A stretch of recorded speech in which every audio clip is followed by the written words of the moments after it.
going to get there. I'll get there on Wednesday night. It'll take me about 18 and a half, 19 hours if I drive straight. I mean, back to the office the day after. Oh, yeah. Yeah, unfortunately.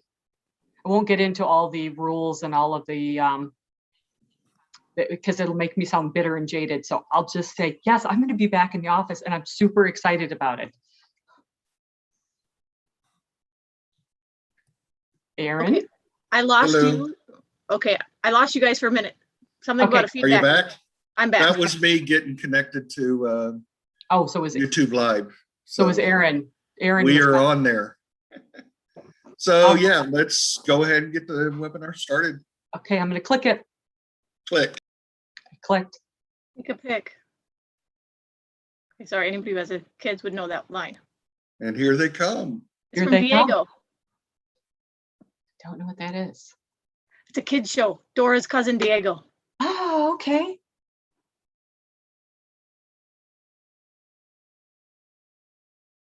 Oh, look, there's people. For people. It's exciting. Doesn't take much to make me happy.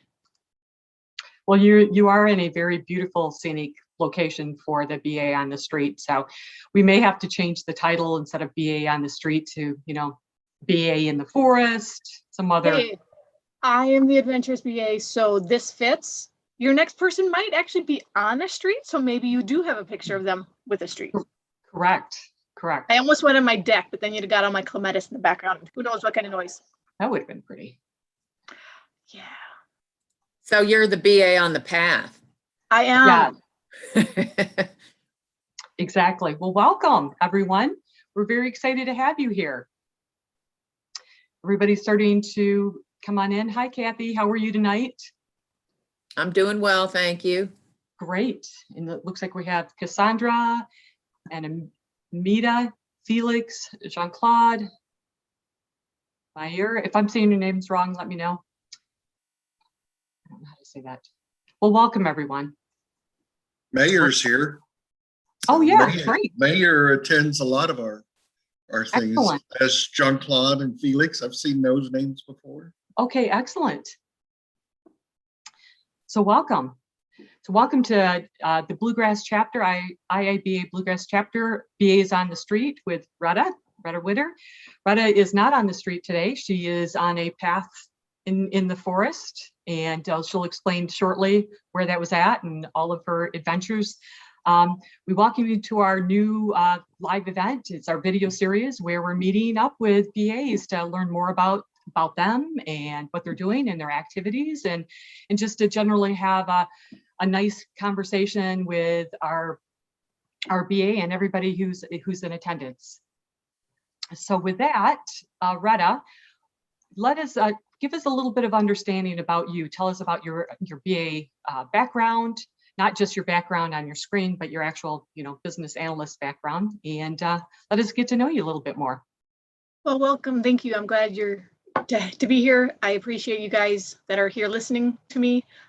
It's a stretch goal for me. This is not something I'm great at, but I'm glad I can brush up the skills and get to talk to you and meet you guys a little bit better.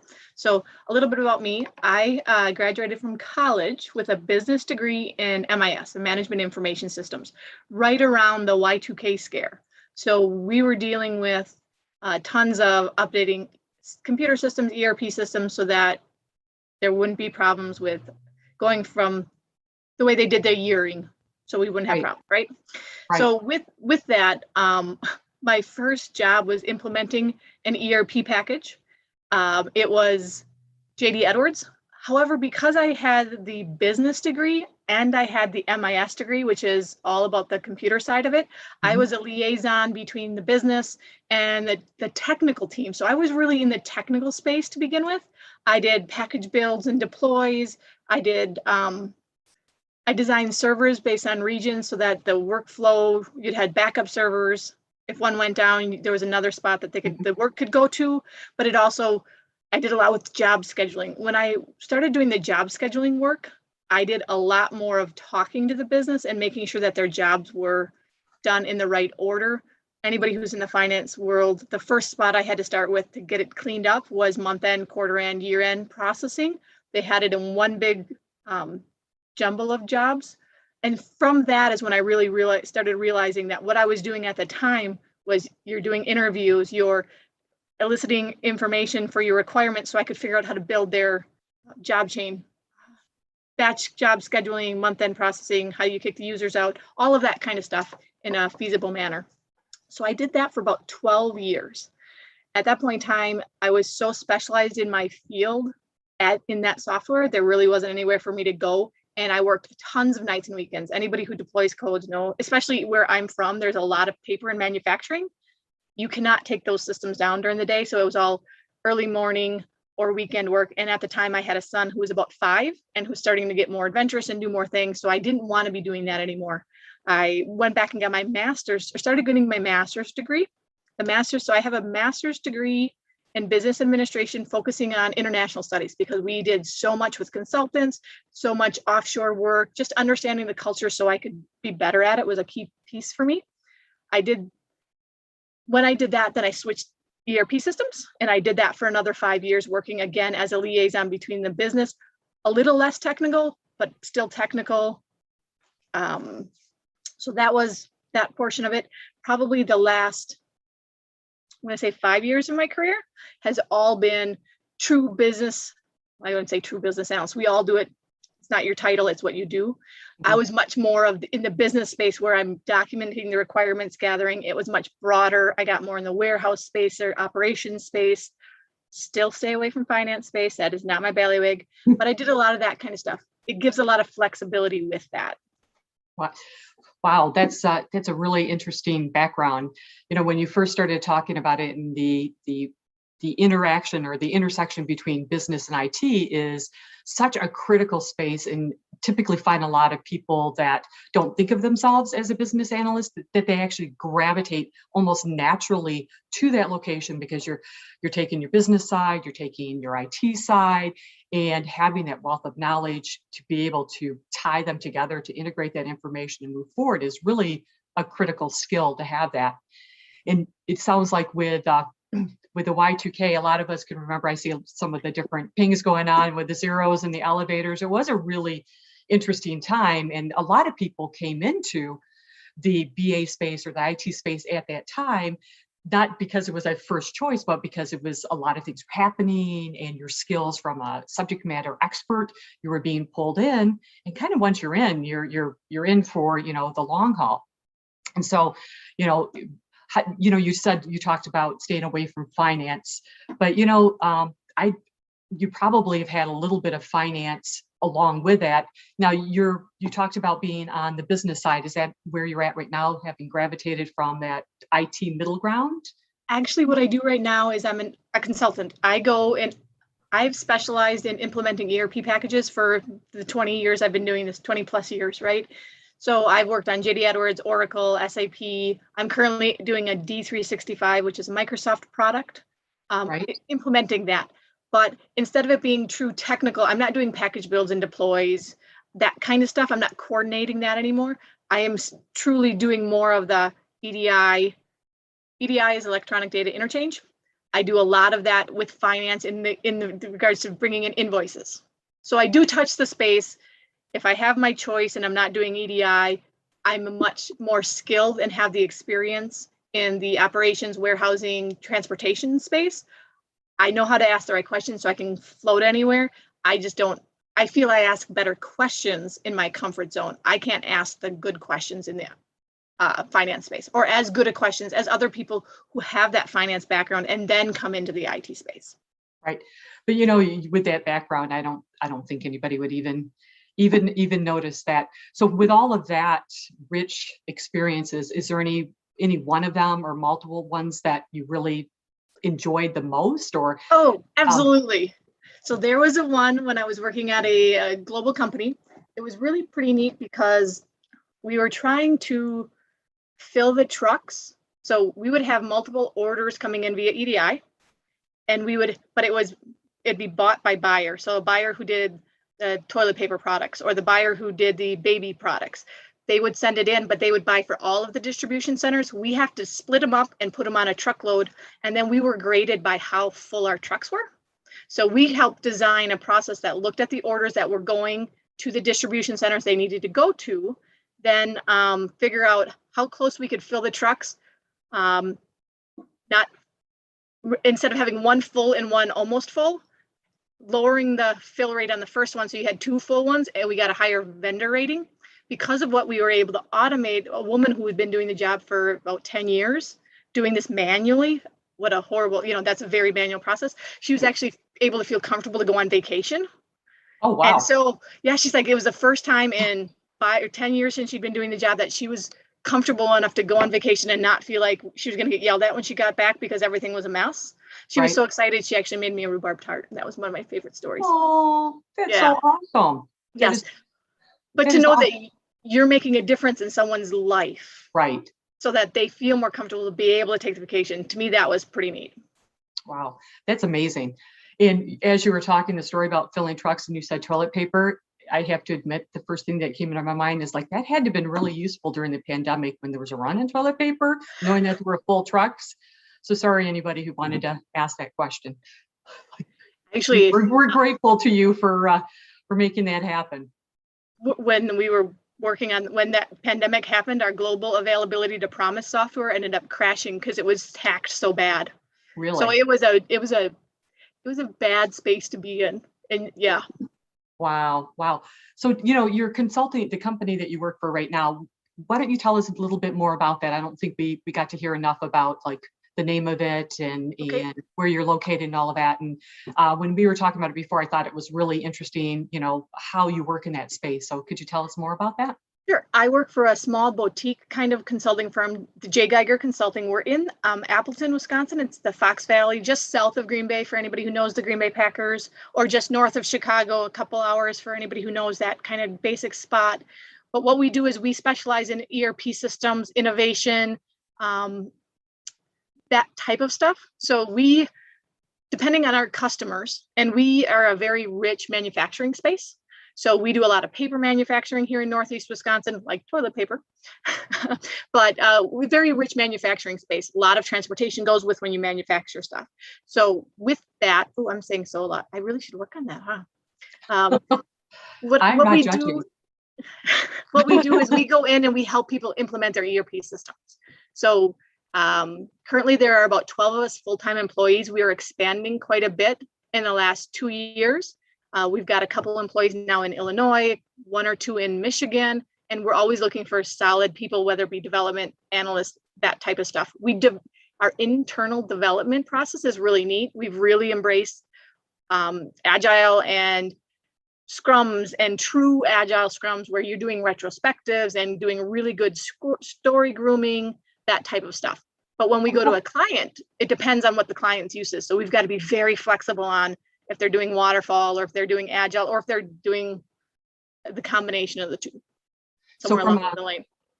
Oh, sorry about that. From a BA perspective, so having that knowledge of being able to be flexible between agile and waterfall or whatever it is, what are your thoughts about that? I have my own personal love for agile, so that's where I typically go to. But what are your thoughts? I like agile, but I'm going to be honest, it's going to depend on the customer. So internally, our projects, we always use agile, love it. It's great. We as a team know how to work together. We've had enough iterations in our sprints that we've worked how to work well together. If I'm going into a customer who's implementing a new ERP system and they don't have the waterfall, or they're better at waterfall than they are agile, we have to adjust because there's a lot of training and a lot of time it can take to get them comfortable with what the process looks like. And when you're on an 18-month project, it may or may not be the time to teach them that. You might be able to incorporate certain methods along the way with it. But generally speaking, you have to look at your team to see what your team skills match best. Right. And you're right, because when you're working with new people, is it an opportunity to train them or is it an opportunity to optimize everybody's skill, feel comfortable with what they're doing and get the most out of the experience? So, and it's great that you have that whole combination and are flexible enough to do that. And from a BA skill, and oh, by the way, I was supposed to say go Packers from Aaron. So duly noted, Aaron, got you in. From a BA business analyst, I mean, flexibility and to be able to walk into a situation and be able to to do those roles, right? Liaison between business and IT, being able to, be a consultant, whether it's a true consultant like you're doing, or just an internal consultant for your internal customers, being able to navigate between agile and waterfall or whatever mix is really some key skills that really help you to do your, to fulfill your roles and do the best that you can do. I mean, I look at from IIBA, I mean, we have an agile methodology that when you're looking at the new product owner, they have that such integration and synergy with it. So it's like any of these skills that you can develop or leverage, like you've done, become useful. I mean, not be useful today, but at some point it's really going to be helpful. And what are your thoughts about that? So you brought up the product owner part. So I was on a team that literally said, we're just going to go agile. We're going to go do it all. We're going to figure it out, and we're going to fight through the pain. It was actually really awesome because it was all or nothing, right? They were fully embracing it, and leadership said, we're embracing this, so we have to figure it out. It gave you a lot of freedom to say, okay, you don't have that. We have to figure it out. Let's work together. It built the team a little bit. But the area that I found was the most interesting from my perspective was the product owner needed a lot of help and guidance from the IT side. So that new product owner certification and those classes that are coming up, I think are going to be really key, because if you're one of the leading business analysts on your team, you may be working with that product owner, helping them get the work prioritized correctly, getting them the stories developed properly. I can't develop a story that's 3 words and it's not fully developed correctly, right? I don't know, as a lower or a more specified business analyst, I don't know how to work with that. So making sure that you have the right information in that story, which has to come from the product owner. That's the design of the process, right? So I think that role was, as I was learning about it coming up and I was talking to a friend of mine, I'm like, that really is quite interesting, because most product owners are not in IT. Correct. They are not going to understand some of this methodologies.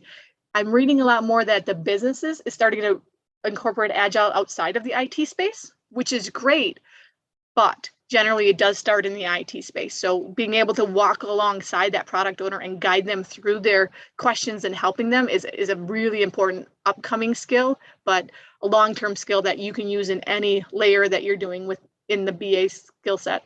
Right. And especially like when you talk about that product owner and you talk about like the different techniques and you look at that role of supporting that product owner, all of those techniques come from the BABAC, the agile methodology and all of that. So it's like your skill sets just help to propel them and to get things done. And it's kind of like you're that, that support person that you may not be fully recognized for, but is so critical in the organization. And so many people do it now. So, in thinking about techniques, do you have any that are your favorites? I like the concept of the games to elicit answers and stuff is fun, but you have to know your audience. Okay. Right. But what I find to be most interesting is a mind map. I did one for my Adventurous BA series, and it was the first time I really did a formal mind where it was more broad. That to me was really interesting, because as I'm going through it and someone else is seeing it, because a mind mapping exercise is done in a group. I did it by myself initially just to say, okay, what do I think this is looking like? Then I got my hiking buddies in with it, and they're like, okay, and I will admit this was bad on my end. Totally forgot any of the first aid stuff. Like, ooh, yeah, kind of want to have that, because I don't like me some blisters, and in my luck, someone will fall and hurt themselves, and what's the plan, right? So with that, and being a mom, I'm usually quite cautious in that space anyways. Just it's the nature of moms or dads. But we went through this exercise, and it was really neat to see how they were interrelated, but it was still it had its own little spaghetti spider webs in the different parts, and how you could still break it down even more. To me, that was really interesting, because then I could figure out really what parts I needed to address better. I liked that one. Again, I haven't done it a whole lot in a large group like that in the business world. Most of mine are it's much more focused on one topic that you're building off of. You can do other topics, don't get me wrong, but it's I guess from my perspective in the business world, unless you're doing the whole project from end to end type of the whole inner changing of data from start to finish, you don't get as big of a story mind mapping is what we did when I just kind of did that for this process. Does that make sense? Yeah, it Okay, makes good. perfect sense. And you tied it right into your background. It did. Yes. Yes, And so that was so I did an adventurous BA series. I've been studying for my CBOP. I don't have it yet. Want to get it. But one of the things I find for me is practical hands-on. And if I'm not doing it at work, and in work, you don't know what skill set you're going to truly be Mhm. building. So I did an adventurous BA series to help me study the different parts and pieces of how to do some through hiking on the Ice Age Trail. It's one of the 11 National Scenic Tour hikes in the United States. And it goes through only Wisconsin, which is kind of neat, but it goes through where the glaciers stopped. So it's right along all the hilly stuff. ooh, But oh, so this is actually pretty, it was a really beautiful path on one of the hikes I went on for my training. So yeah. a But little that's envious. A little fun. envious. It's completely gorgeous. And we'll have to connect and talk again about the Adventurous BA series, because that sounds super interesting. And a lot of people would like to know about that. The funny part about that, my boss's wife she's not in IT, she's a stay-at-home mom, wonderful woman. She actually watched the MVP and now she packs less on her trips. Oh, So she's all useful excited. too. She saves money on her luggage. That's perfect. Yes. Very useful. See, BAs do not have to be just for work.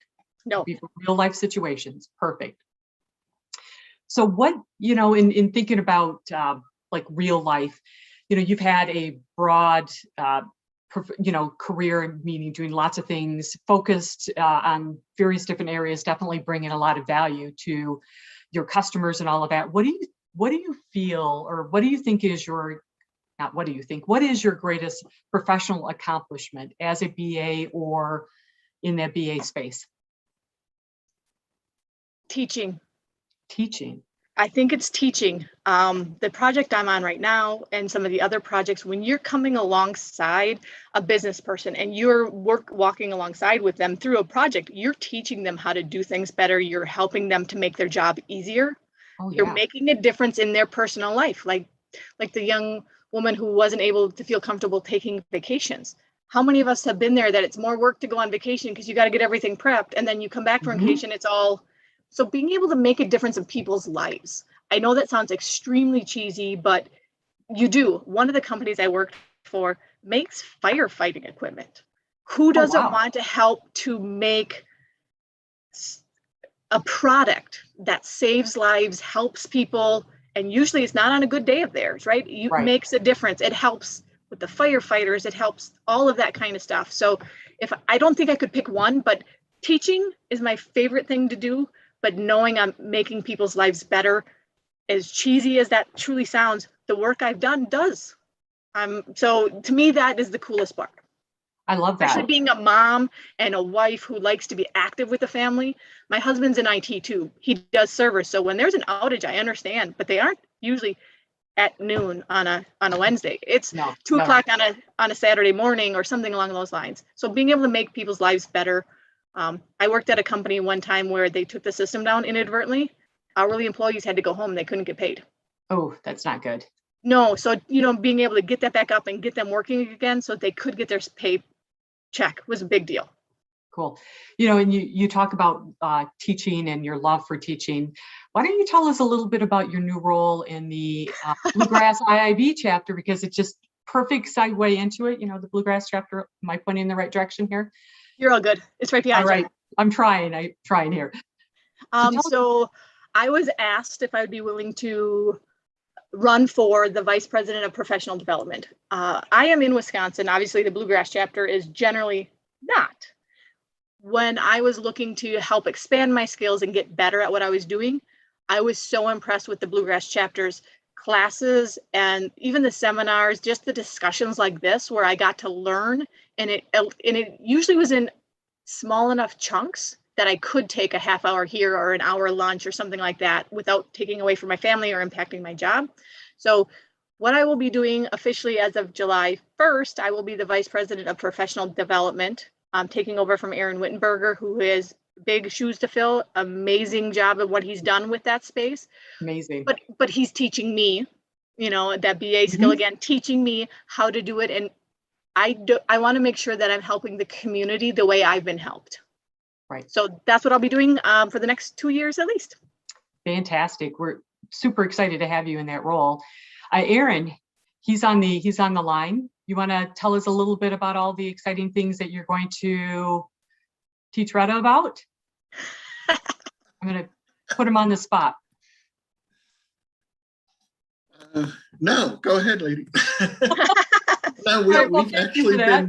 been having a few sessions and transitioning, but she's going to do what I've done for the past 3 years, and that is, create the professional development program for the Bluegrass chapter. So schedule events, arrange, do all the negotiations with all our partners. Not my skill set. Aaron's going to have to help me with that. We'll So I'm never- going to ask anybody who's on the line if there's classes you're interested in seeing or being a part of, or speakers you'd like to hear. Send them our way so I can start figuring and arranging some of that stuff. I believe we have everything pretty much scheduled out for this year, Aaron, up to October for speakers.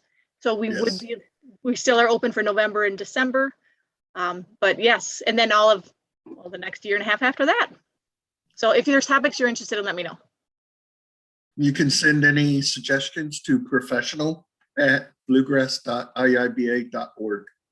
Thank you, Aaron. See, he's teaching already. Perfect. Yeah, so, one of the questions I wanted to ask, and I apologize for not asking earlier, but, talk about challenges, right? Taking over this role, it's a new challenge. Aaron has been impressive. This chapter and all of the things that they have offered, like yourself, brought me to this chapter. I don't live in Kentucky either, but this chapter brings such a wealth of opportunities, social, educational, volunteer, that you kind of like naturally gravitate towards it because of it.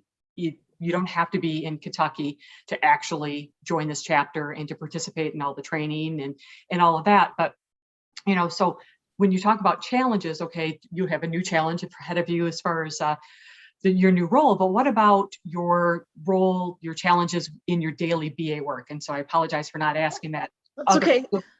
Because I want to hear about them.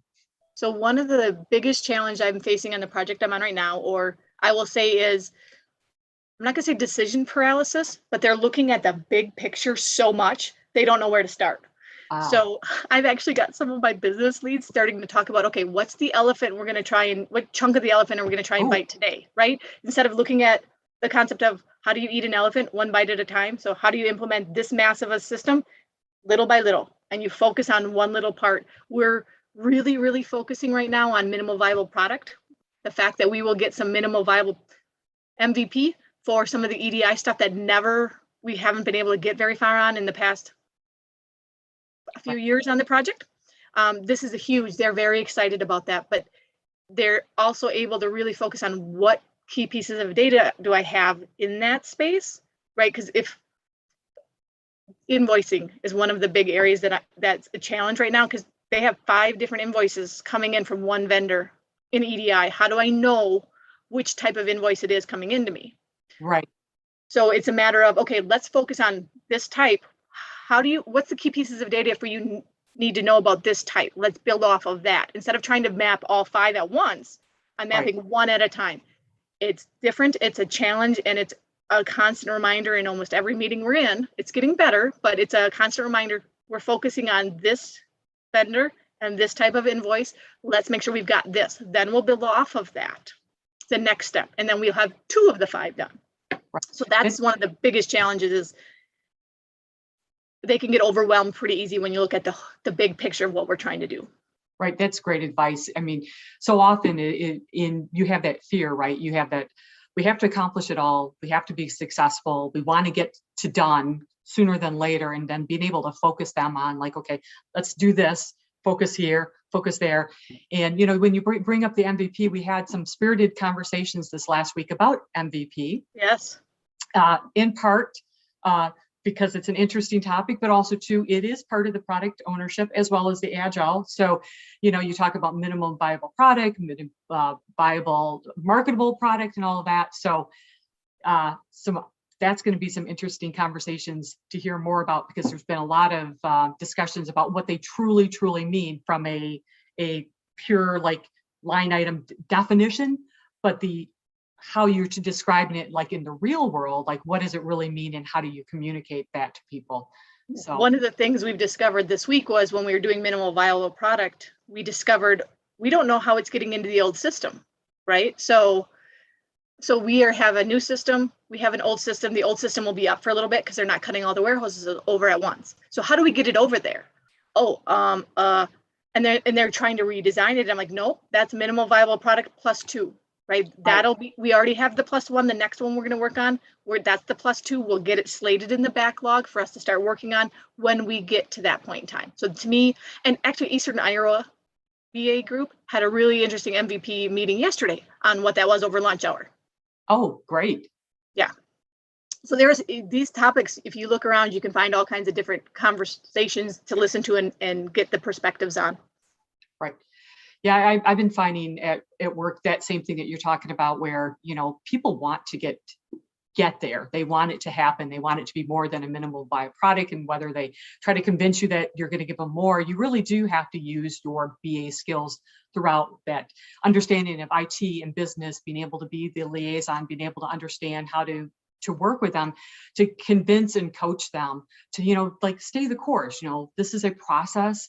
We want you to have what you want. We want you to get what you need, but, just let's do our steps and make it happen.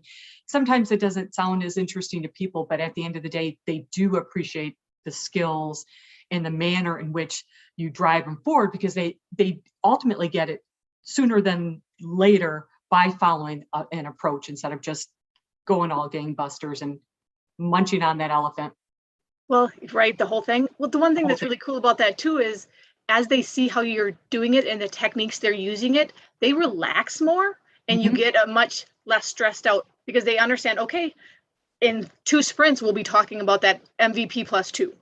We're going to focus on this. We'll get this done so we have something we can test with. We can help downstream processes do what they need to do. And the more I've worked with the business users that I have in this project and walk them through that, the more comfortable they're getting at what the process looks like. Right. Yeah, and then I mean they gain confidence too, right? And yes, and then they start to, quite honestly, use the lingo, and they start to use the words that the first time you said it, they had no clue what you were saying. Is that not hilarious when they start kind of tossing it back at you? Okay, let's focus on the one chunk we're going to bite today. Yeah, Gotta love that. It's great. But again, that's the teaching. They're getting it and they're comfortable with it when they start doing that too. Right. So it's back to that training and mentoring and coaching. See, it's yes, very symbiotic relationship. There is. Yep, great. So Erin, hey, are there any questions that we can help to answer? And when I say we, I don't mean me. I did see one question go by. You mentioned that you manufacture toilet paper there in Wisconsin, and that Yes. Do you also manufacture those cheese head hats that the Packers fans wear? So those are foam based. They're manufactured very differently. They are some, depending on the manufacturer, some of them are made around here, and you can get them in different shapes. It can be a baseball hat that looks like a cheese, right, with the holes of the cheese and stuff. Comes in many shapes. But yes, we do. They are manufactured around here. It's a foam injection process. So Awesome. One more serious question was you talked about collaborative games there for a little while, and somebody asked, what games are you talking about? So there is a technique in the Babak book that talks about how you get information from your business, and one of those parts is collaborative games. Mm-hmm. You get a group of people together. You can have, so we'll just say, write down, and this is coming off the top of my head, so I apologize. This is not one that my audience usually cares for. They're a little more serious. So this is a challenge to get them to want to do, but you ask them questions like, okay, let's see if we can who can give me the largest list of different types of transaction orders. Whoever gets it, you get or transfer orders, right? What are the different varieties of transfer order? Whoever gets the list first, then gets a chocolate or something. And based on that, you now have, they're writing it down. It's not out loud. So you've got everybody coming up with these, and generally you'll get an entire, more extensive list on it based on doing some of that kind of stuff. So it's, again, it's not, I haven't been successful in my space with my audience. A big part, I've tried it, but maybe I'm not good at games, possibly. But it really, your audience is the key on who can do it. Yeah, Or how well they absolutely. care to embrace that game. Right. So I've also played a game that's more of a brainstorming type collaborative game. Oh. It's called Slap It, Write It, Say It, or Say It, Write It, Slap It. Slap it. Yep. Yes. So you get your group around, preferably a whiteboard. Everybody gets Post-it notes and Post-it notes, yeah. pen or a marker or that. And the idea is to get as many ideas out as you can in that. And so when you put the topic in front of them, they say it, so it may bring up ideas in other people that are around them in that.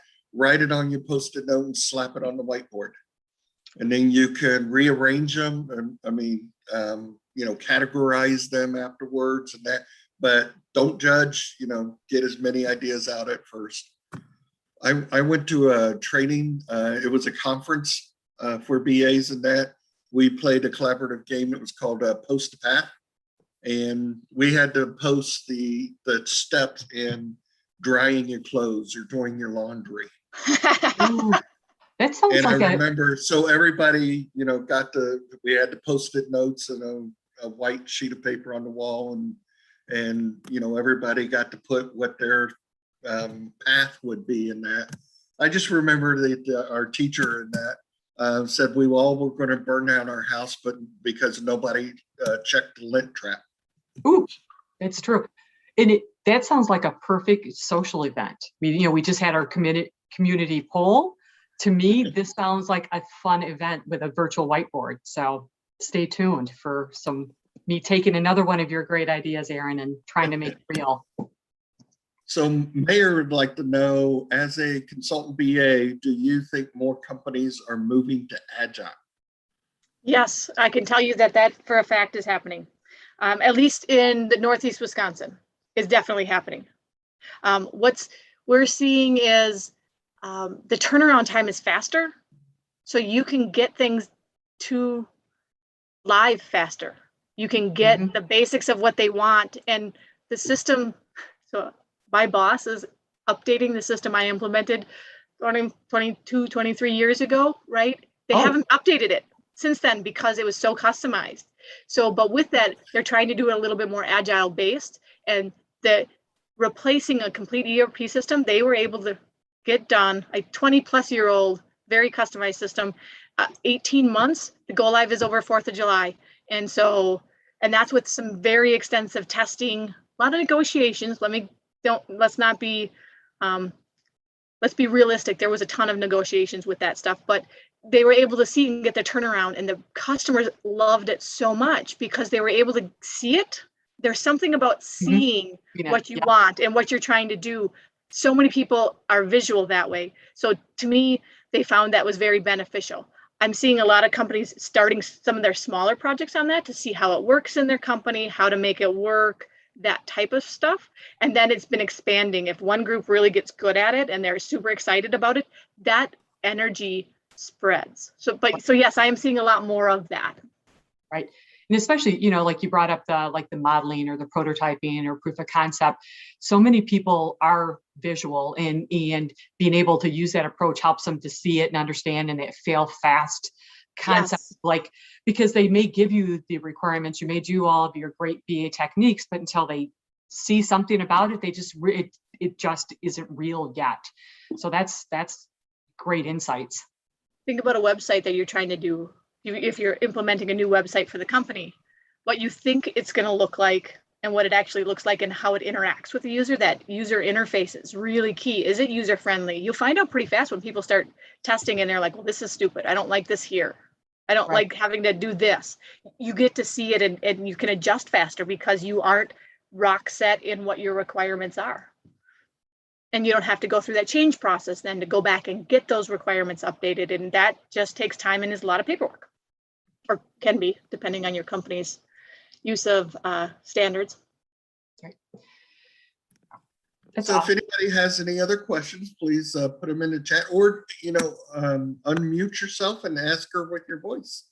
But I did want to ask Stephanie, you had Retta introduce herself and let us know that she was going to be Vice President of Professional Development. But what is your role with the chapter? You didn't tell us, introduce yourself and tell us, why are you our moderator today? I'm the moderator because I put that next to my name. No, it's not. Oh, okay. The real reason, well, I had this excellent opportunity to support the chapter. Thank you for the opportunity to be community development. And so I just recently started the position. And so part of my is to reach out to the community to support efforts like this that run the BA on the streets, to pull parties and other ways to really engage the community, bring them in, introduce them to great people like, Kathy, yourself, and Retta, and help them to understand, not only are we I would say a training organization, because there's so many great training opportunities, a social organization as far as like the networking, but we're also can be a fun organization too. And so unless, like for me, it's like I looked for a chapter like this. I mean, I actively went out and said, I want to really heavily engage with people that, do BA work or this type of thing, because it's, it's not what I do as a career per se. I mean, I'm a hidden BA, but it's like, it's my passion. And so community, this community development and outreach will help me and us to be able to go to other places where people don't immediately identify as a BA, but to help them understand that the skill sets that we're talking about, all the things that you talked about today, Retta, you do them, or they're helpful in everything you do, whether you're assuming a BA role or just, being part of a project team or whatever it is, supporting a product owner or being a product owner. So it's just, there's so many rich things that you can do. So that is why I'm the moderator today. I'm attempting to take over the series from Aaron. So what I heard you say, Stephanie, was, see how I'm using my tools? What I heard you saying was that business analyst is a skill set, not necessarily a title. That is very true. That was one of the first things they talk about in the CBOP training, was that it's a skill set. It's not necessarily your title. So ignore what your title says. Look at what you're doing. Are you doing these type of skills? Because if you are, you're a business analyst. Right. Exactly. And for me, it's like my title is not a business analyst, and it really never has been. I've been in IT, I've been in audit, I do IT risk and controls now, I do all kinds of other things, but the core area or core skills that I've always leaned on for a very, very long time, since before Y2K, has really been in this BA space, because no matter what I do, whether I'm helping out on project management or whatnot, these skills are proven time after time. I just use different techniques or call it something else, but it's the same skill set that just drives you forward. So it's a good space to be. And when you look at like the IIBA announcements that are coming out, they're really talking about like the demand for BAs right now. Before, people didn't really talk about BAs, or at least not in my hearing, but it really is starting to pick up, where people talking much more about BAs as a true BA, even though your title may not be that. And just a friendly reminder, Agile does not have a position called a business analyst. That is true. So go ahead, Aaron. That's a very good point, Retta, and that's exactly what the application for CBAP and CCBA, it's not about job title, it's about the work you do. And if the tasks and the techniques that you're using are in the BABAC, it counts as business analysis work, and you can count that no matter what your title is. And that's a very good point. I don't see any other questions. So if you want to close us down, Stephanie, there will be a follow-up email all attendees will get tomorrow with a link to the recording. Okay, so you want me to shut it down? Okay, we can do that. So thank you very much, Retta, for telling us all about yourself and helping us to understand your awesome, adventurous BA. And we love your background. and just, sharing your time and your experiences with us. BA on the Street is really about getting to know people and, people asking questions and really just coming together as a community and in making people feel more confident in their skills, and also just, establishing friendships and providing training opportunities and all of that. So if anybody has any BA on the Street interest, as far as somebody that they have an interest in us interviewing and talking to, or even if it's yourself or topics, let us know, because we're happy to, build that into our program. And we look forward to having you join us on the next BA on the Street, which will be published very soon on who it is and when it will occur. So thank you very much. And thank you, Retta. We truly enjoyed our time with you. Appreciate it. Thank you very much for having me. It was an adventure. So since you asked about that, I do have a recommendation for you, Stephanie. And okay. one of our, cut you down. Hey, I'm just kidding. Sorry. Couldn't resist. Go ahead. One of our newest chapter members is newer to the profession, and that she's on the call today is Cassandra Hensley. Oh, and that might Hi, be Cassandra. a BA on the Street. that is an excellent opportunity. Don't feel pressured. We'll talk later and see if you want to do that.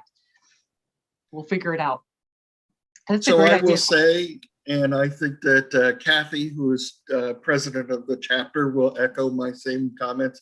I look forward to working with both of you ladies, here to make Bluegrass chapter even stronger, more active, and again, chapter of the year for 2021.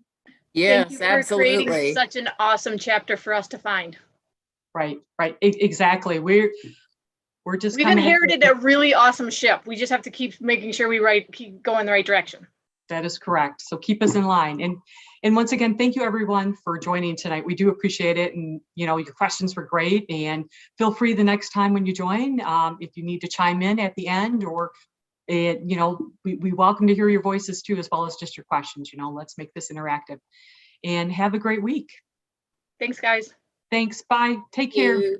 Good night. Thanks, Erin, for helping me.